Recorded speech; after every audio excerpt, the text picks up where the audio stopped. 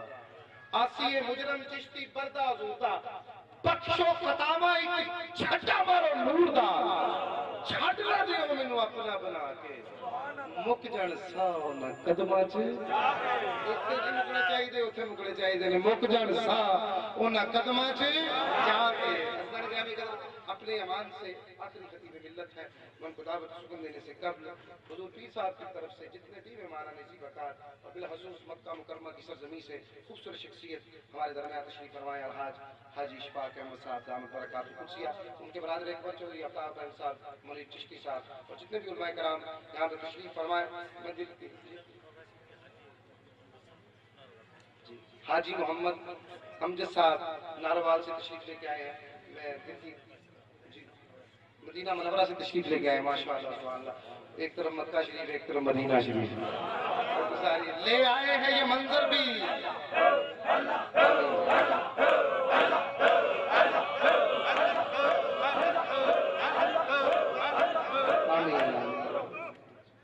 لے آئے ہیں یہ منظر بھی در شاہ عرب سے اڑتے ہیں مدینے میں پرندے بھی ادب سے ایک طرف کعبہ شریف ایک طرف مدینہ شریف اور درمیان میں پیر صاحب ہے کوئی نہیں سکتا پیر صاحب دعا کے لیے ہاتھ اٹھائے آج ہماری رب سنے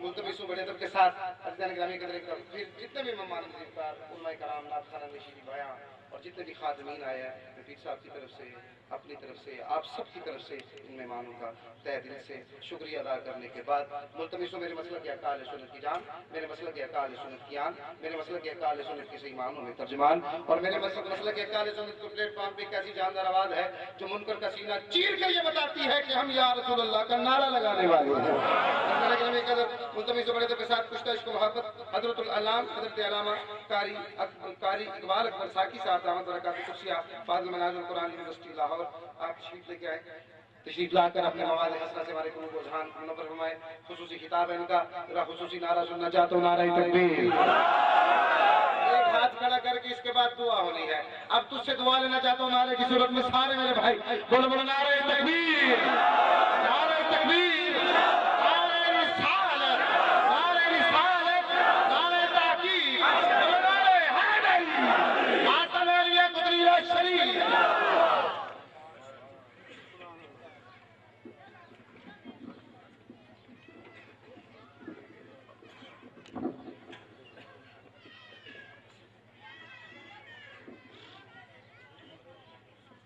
اللهم صل على سيدنا ومولانا محمد وعلى آله وصحبه وأهل بيته وبنات تجباته وعترته وبارك وسلم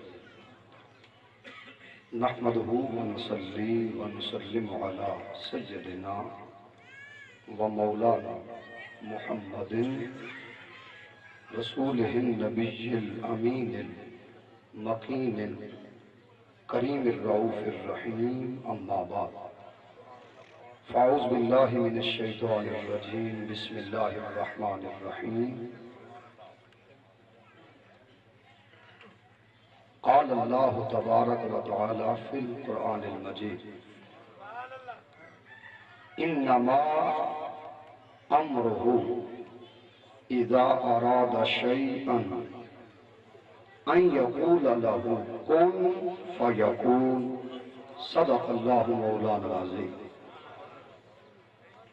مولا صل وسلم دائما ابدا على حبيبك خير الخلق كلهم هو الحبيب الذي ترجى شفاعته لكل حول من الاحوال مقتحم يا رب بالمصطفى بلغ مقاصدنا واغفر لنا ما مضى يا واسع الكرم. حمد و صلات کے بعد اللہ رب العزت کا بڑا فضل و کرم ہے جس نے ہمیں نعمت ایمان سے اور نسبت غلامی مصطفیٰ صلی اللہ علیہ وسلم سے شرفیاب کیا.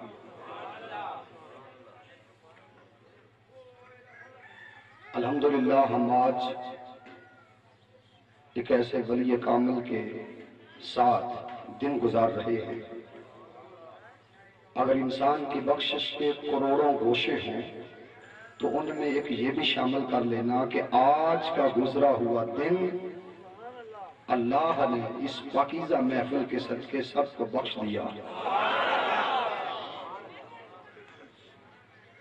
آج کی خوبصورت بزم جو کہ عرس مبارک تاجدار عرب و عجم آقا دو جہاں حضور محمد مصطفیٰ صلی اللہ علیہ وسلم کے نام سے موسوم ہے اور صاحب عرس پیر طریقت رہبر شریعت خواجہ خواجگان زبدت العارفین عمدت السالکین الحاج پیر مقبول حسین صاحب نبر اللہ مرقدہ اللہ پاک ہزاروں اربوں سلام صاحب مزار پر فرمائے اور آج کا ذکر کے باعث ان کی روح کو تسکین اور طمانینت سے شرفیاب کرے اور رونق محفل جان محفل دباچہ محفل خلاصہ محفل میری مراد پیر طریقت رہبر شریعت صاحبزادہ حضرت خواجہ خواجگان حضور قبلہ عالم الحاج حضرت خواجہ محمد زبیر حسین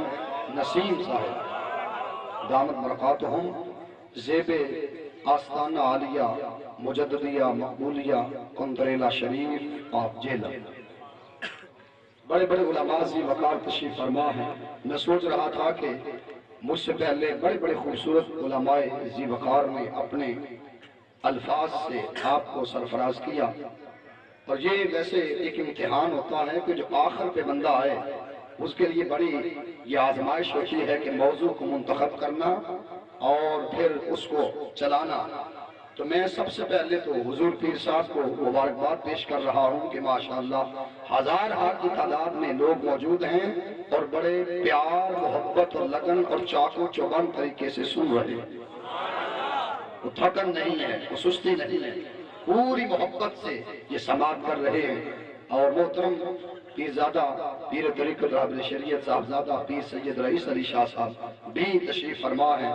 تو میں اگر شکریہ ادا کروں یعنی پنجاب سندھ سرحد بلوچستان آزاد کشمیر مکہ مدینہ تو اگر میں شکریہ ادا کروں تو شاید شکریہ میں وقت زیادہ گزر جائے.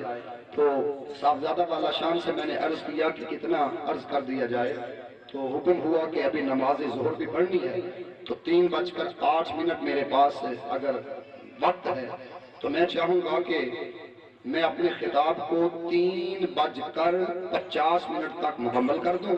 اس کے بعد ہم انشاءاللہ وقت ہمارے پاس ہوگا تقریباً پونا گھنٹہ ہم نماز ظہر پڑھیں گے, دعا ہوگی, اس کے بعد معمول کے ساتھ یہ عرس مبارک کی تقریب آگے بڑھے. اللہ ہمارا آنا اپنی بارگاہ میں قبول فرمائے.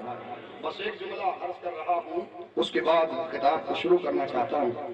شیخ سعدی رحمت اللہ علیہ فرماتے ہیں کہ میں جنگل میں گیا اور میں نے مٹی کو پکڑا تو اس سے خوشبو آ رہی تھی,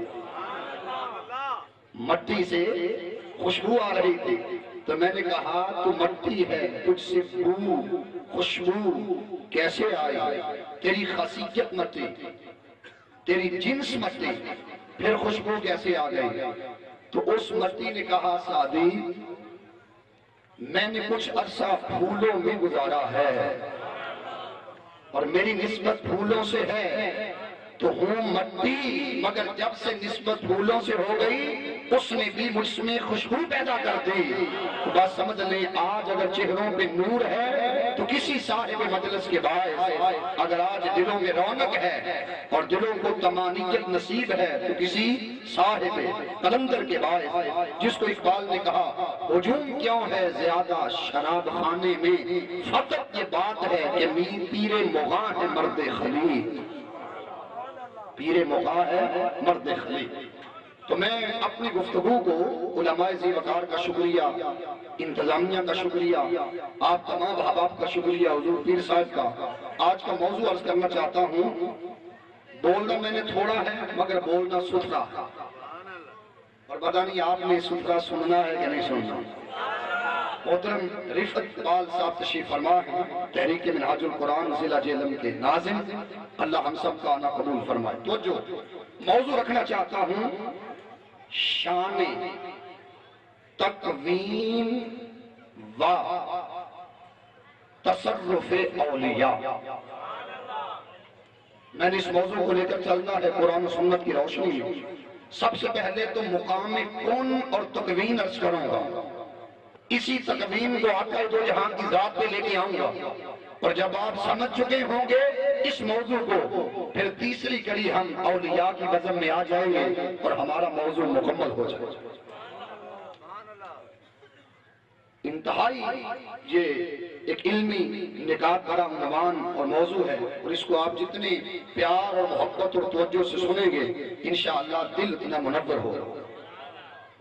اللہ رب العزت نے 23واں پارہ سورہ یاسین آیہ نمبر 83 کے میں نے چند الفاظ مبارک پڑھے.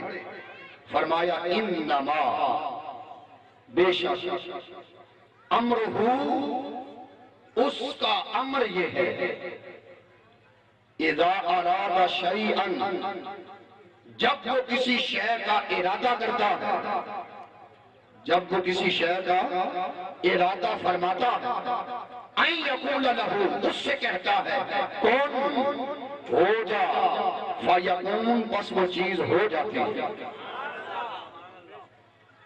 اگر آپ کہیں کہ حضرت صاحب بتائیے کون سے پہلے کیا تھا، کون سے پہلے کیا تھا، تو میں عرض کر دیتا ہوں کون سے پہلے دو چیزیں ہیں. ارادہ شیئن، قرآن ترتیب دیکھیے، انما امرہ اذا اراد شیئن ان یقول لہو کن فیکون. اس کن سے پہلے دو چیزیں ہیں، ارادہ شیئن. شیئن جو عربی کا لفظ ہے یہ شاء یشاء شیئن سے بنا، اور جس کا معنی ہوتا ہے چاہت. تو ترجمہ بنا ارادہ یرید ارادتن کا معنی بھی چاہنا. اب آپ کہیں کہ حضرت صاحب ارادہ کا معنی بھی چاہنا، شیئن کا معنی بھی چاہت، تو اللہ پاک نے چاہنا اور چاہت دونوں لفظوں کو اکٹھا رکھا. اگر ایک لفظ وہ چاہت رکھ دیتا تو چاہنا بھی کیا اس کے اندر نہ آ جاتا. تو سن لو، اس نے ارادہ کو پہلے رکھا، ارادہ کو پہلے رکھا، شیئن کو بعد میں رکھا. اور ارادہ کا معنی چاہنا اور شیئن کا معنی چاہت. تو رب فرما رہا ہے لوگوں میں نے چاہا پہلے اور چاہت بعد میں کی. چاہا پہلے. ابھی عرض کرتا ہوں جس کو چاہا اس کی چاہت کا نام کیا ہے. بس ان سے پہلے اس کی چاہت پردے میں تھی. الانسان سری وانا سرہ، انسان میرا رازدان تھا، میں اس کا رازدان تھا. وہ جو ان سے پہلے اس کی چاہت تھی وہ موجود تو تھی مگر اس کا ظہور نہ ہوا تھا. اس نے اپنی یہ نا ان کا مخاطب اس کی چاہت ہے کہ وہ اس سے کہتا ہے ہو جا. کیا پیدا ہو جاؤ؟ نہیں، پیدا تو ہو چکا ہے، اب تو ظاہر ہو جا. جو وہ رب کائنات جب ارادہ کن سے اپنی چاہت کو منظر عام پہ لاتا ہے اور فرماتا ہے میری چاہت، تو کب تک پردے میں رہے گی۔ اب تک تو میں جانتا ہوں کہ تو میری چاہت ہے اور میں تیرا خدا ہوں، میں چاہتا ہوں دنیا جان لے اس چاہت کا نام کیا ہے۔ تو جب اس نے فرمایا کون؟ اے میری چاہت، پردہ خفا سے نکل اور پردہ ظہور میں آ جا، پردے سے نکل باہر آ جا۔ وہ کون سے کون کے فرمانے سے اس کی چاہت جو سامنے آئی وہی تو حقیقت مصطفیٰ تھی۔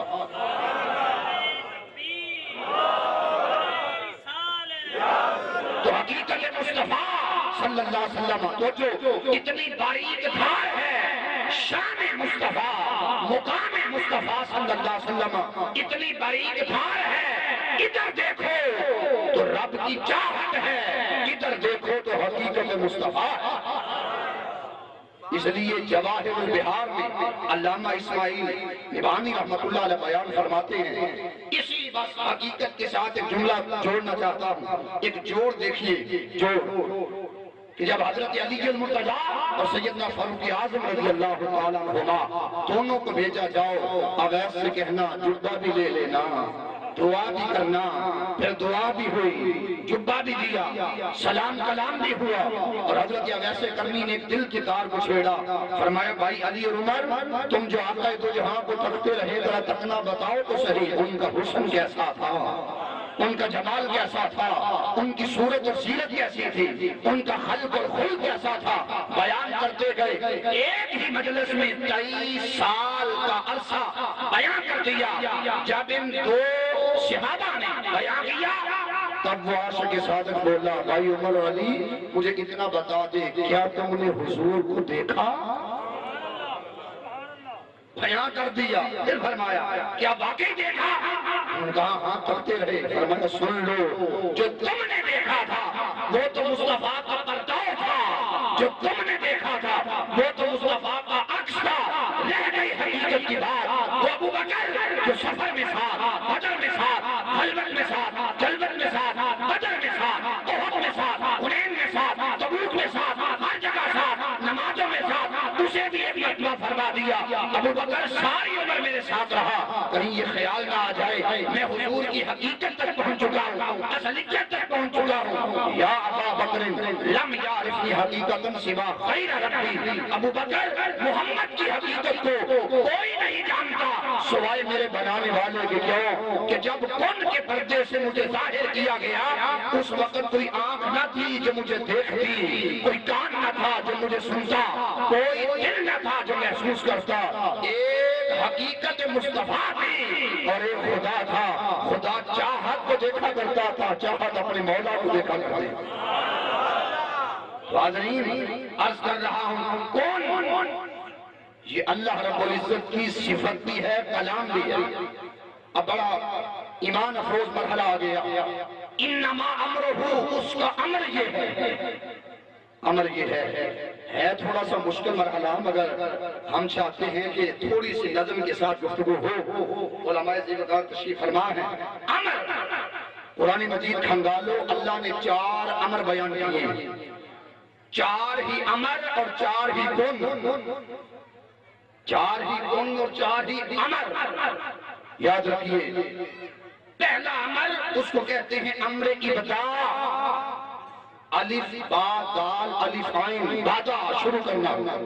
جب اس نے کائنات کو شروع کیا قرآن مجید میں فرمایا بدیع السماوات والارض، اللہ زمین و آسمان کو پیدا کرنے والا ہے۔ وَإِذَا قَضَىٰ أَمْرًا أَن يَقُولَ لَهُ كُن فَيَكُونُ، جب وہ کسی چیز کو پیدا کرنے کا ارادہ فرماتا ہے بس اسے اتنا فرماتا ہے ہو جا، وہ چیز ہو جاتی ہے۔ تو امر ابتداء سے چیز کو وجود میں لانا، چیز کو ایجاد کرنا۔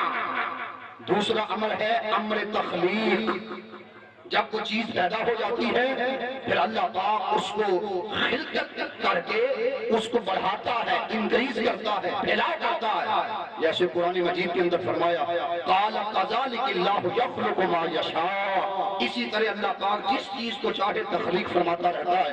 وَإِذَا قَضَىٰ أَمْرًا أَن يَقُولَ لَهُ كُن فَيَكُونُ، جب وہ کسی کام کے کرنے کا ارادہ فرماتا ہے اسے فرماتا ہے ہو جا، بس وہ چیز ہو جاتی ہے۔